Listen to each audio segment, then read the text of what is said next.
What's up, farming family? How y'all doing today? Today, I'm out here in these cow fields talking about the Avoura Rhapsody 13mm. This is a paddle company that's owned by the Dawson family. It's 13 millimeters. The edge guard, instead of coming down to the edge of the handle, it goes down into the handle and kind of merges. Instead of foam along the edges, it's got this gel, metallic infused gel to be precise. But yeah, I do have a discount code with this company. It's Farmer. You'll get $10 off, your checkout if you use my discount code. I do get a kickback from that. Thought I should let y'all know. But yeah, let's get into this wide body paddle, y'all. It's got a lot of cool stats that I really want to talk about. First thing I want to talk about is the pop of this paddle. Okay, this isn't going to quite have the pop, that the R2 Ripple, the Paddletech ESQ 12mm has, or the 14mm. But I do believe it is right underneath the 14mm in terms of pop. This is going to be more of an all-court based wide body paddle, to be honest. It does have a little more pop than like the Spartus Apollo, the Valera Mach 2 Forza, the Pickle Hurricane Tower Pro, and other paddles similar to that nature, and also the Course Shapeshifter SX, but it's not going to have the pop that the Paddletechs and the Rhombus R2 Ripple has. And when it comes to the power, I'm kind of feeling the same way. It's got more power than the Apollo, the Valera Mach 2 Forza, and paddles of that similar nature, but it's still falling short in terms of power compared to the Paddletech ESQs and the R2 Ripple, which isn't a bad thing realistically, because at some point you hit a threshold where you've got too much pop and too much power. So the next thing it brings me to is the control. So if I'm saying this is kind of middle of the road in terms of pop and power, I'm going to consider the control basically middle of the road for wide bodies as well. It's not going to be as controllable as the Apollo, the Mach 2 Forza, the Hurricane Tower Pro, but it's going to be way more controllable than the R2 Ripple and the Paddletech series, the ESQ series to be precise. So it's a middle of the road, all court paddle that plays really good. And when it came to the RPMs, it got 2,082 RPMs, which is really good. I felt that this paddle pocketed the ball pretty good and allowed me to carry it and flick it over the net better than some of the other paddles, even though the stats of this paddle's RPMs are similar to the other ones. I feel like I could do more with the ball whenever it made contact with the paddle face when I was brushing up on it. When it came to the swing weight of this paddle, I saw that the average on their website was 110. Mine is 102. This is a really light paddle to whip around. You're not going to lose hand battles because of the swing weight.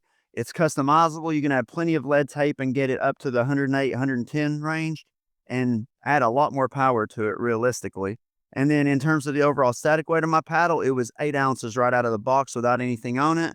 But I would add a little bit of lead tape and probably a little bit of tungsten tape from right here where it bows out down to the side some. And when it came to the twist weight was 6.85. That's a really good twist weight. It's what you expect when it comes to these wide body paddles. It's probably never going to twist in your hands realistically, but then most of these wide body paddles aren't going to. And then when it comes to the sweet spot, is it the biggest sweet spot in pickleball? I don't think it could technically be classified as that. I will say though that it does have a massive sweet spot, which most wide bodies do. So if you're wanting something with a massive sweet spot with a light swing weight, this one can be right down your alley because basically all the way up to like this far up to the edge guards is sweet spot. If you make any contact with it, you're going to get some sort of energy return with the ball bouncing off the paddle face.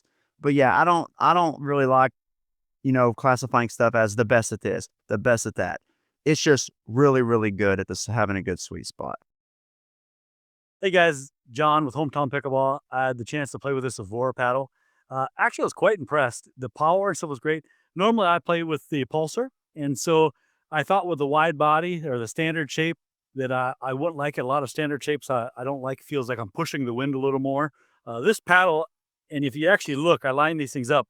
It's narrower down here, and so because of that, it really felt like it pushed through the air good. The power is great. Sweet spot was great. I did not play with it with a little weight on it. That was the only thing I maybe would recommend, just a little bit of weight, because the swing weight is real nice, real low, I can tell. Definitely a paddle for someone that wants a quick paddle, a nimble paddle, wants something where they don't have a problem getting to the ball. So because it's a little bit shorter, I did hit a few balls on the top edge just because my paddle is a little bit longer. But other than that, really like the paddle. And American made, it's hard to go wrong. So Avoura, definitely a good paddle. When it comes to value for your money, this is $225 before my $10 discount code. In the past, I haven't really been one to recommend $200+ paddles. The only ones I really have in the past that I can remember would be the Paddle Tech paddles, and this is going to be another one, right? This plays crazy good. Anyone that I played against or, with this paddle, you can ask them. I played the best pickleball that I have ever played in my entire life. Oh, and one thing I left out earlier on in the review, the handle is a little bit shorter than some of the other handles that are currently on the market. So if you have a two-hand backhand and you have massive hands, this might not be for you, but if you have normal sized hands, I didn't have a problem putting two hands on it. And this is my second favorite paddle that's currently out on the market. It plays so good. But yeah, until next time, stay safe, have a good day, drink plenty of water. Peace, y'all.